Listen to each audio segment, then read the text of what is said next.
I'm Liz Costanzo, and I am a volunteer at the National Museum of the United States Army.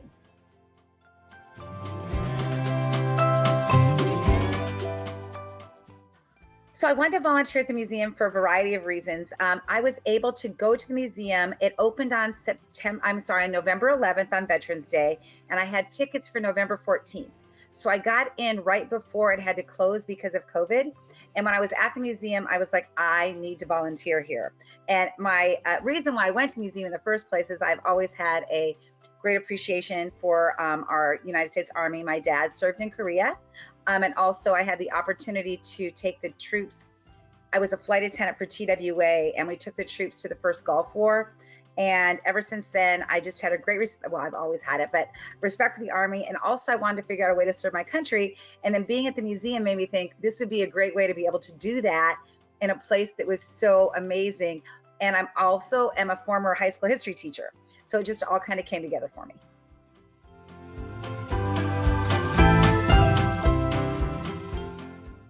Wow. Oh, there's so many. I really like the videos that are there. So not specifically an artifact per se.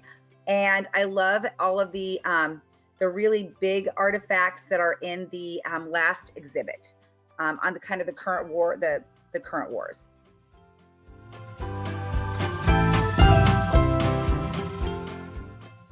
The service and providing, and I love to meet other people and just make it be a special event for them, because when people are going to a museum, there's many reasons that they go, but everyone wants to feel welcome wherever they are. And I think that being a volunteer lets me do that work of welcoming people in, and it provides an opportunity for me to serve.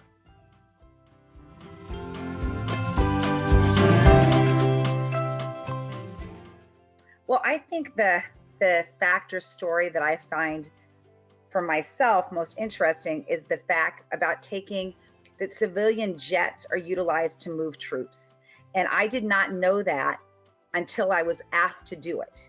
And so in the final exhibit where they have the Gulf Wars and they show the picture, there's an image on the wall that depicts that story of my story with the Army. And I think that knowing that we use civilian jets to pick up troops, and we flew a 747 down the coast, and we stopped at different bases to pick up members of the Army. And I just didn't even know what I was doing at that time. But to know that story now, I think is a unique story that most people have no idea that civilian jets are utilized to move troops. And I just think that's really cool and interesting, and it made me proud to be an American.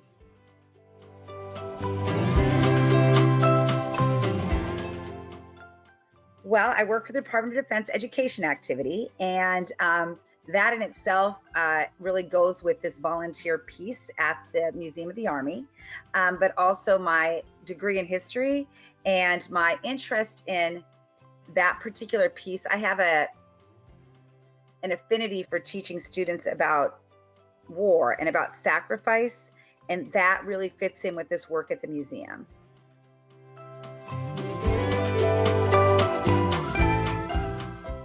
Absolutely. So the Department of Defense Education Activity serves the children of our military personnel around the world on our bases. So for example, at Kaiserslautern, we have a high school there that looks just like a high school here in the United States. It's got a football team. It has all of those pieces. My role here, I work at the Marc Center, which is in Alexandria, Virginia, and my role is as the Instructional System Specialist for Social Studies. So for my job, I coordinate our textbooks and all those things that actually go to our schools who serve the kids of our military personnel. So some of our military, and we also have a few of those schools in the States, which were established in response to segregation in the 1950s. The ones overseas were established because we were the Army of Occupation, but then the ones over here were established simply because if our Army was desegregated, so should our schools. And so that's why I have the schools in the Americas.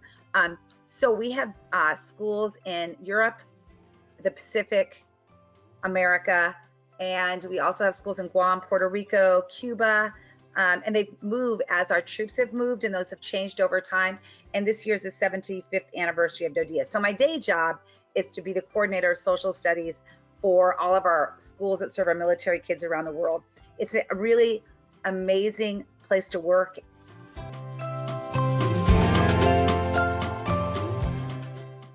Okay, so this is an interesting story. I write young adult historical fiction, and I needed a place in Germany where the kids lived in Germany, but they spoke English. So I was searching, and I found this place called Ramstein High School, which is on one of our Air Force bases in Germany.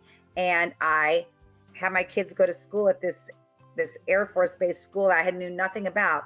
And as I was researching the book, I learned about Dodia. And it was the perfect opportunity in my life to make a change from where I was in Missouri to come here. And it also provided me with that opportunity to serve. So I found out about Dodia through writing books, through research. Then I researched Dodia separately, and then I applied for the job here in Washington, D.C., and I was hired for that job, which was really exciting. And when I was actually got to go to that school, it's right by Kaiserslautern, and I found the place where my dad actually served when he was in the Army in the 50s, which was really an incredible experience for me to just be there and to be like, Dad, oh my God, I'm where you were. So I think it was Fort Pulaski, I'm pretty sure, but I could be making that up. So anyway, that's my story.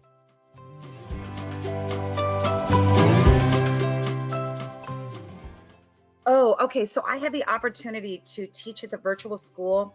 So at COVID, we went all hands at Department of Defense education activity. And so what that means for us was basically anybody who worked at headquarters that had a teaching degree was asked to teach.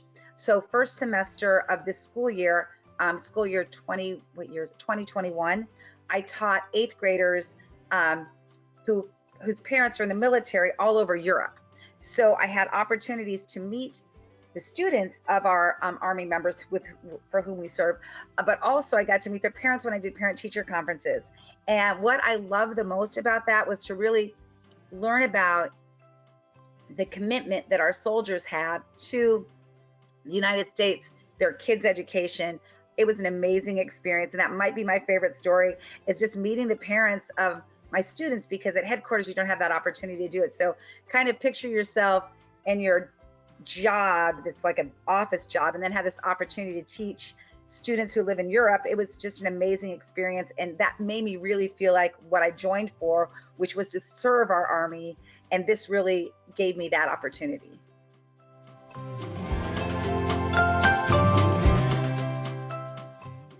I think I would like people to learn that there are so many different ways that you can serve, and if you want to serve your country, you choose the path that you're on. My path ended up being education. And so now I can use that experience to work with the Army, to work with Department of Defense education activity. I feel like I'm doing a great service to our military, because our Army fighters, they need to feel confident when they're out that their kids are getting a great education. So I feel like that's a story to tell. And then also just the fact that being able to kind of transcend my teaching and my history background and be at the museum is another great piece.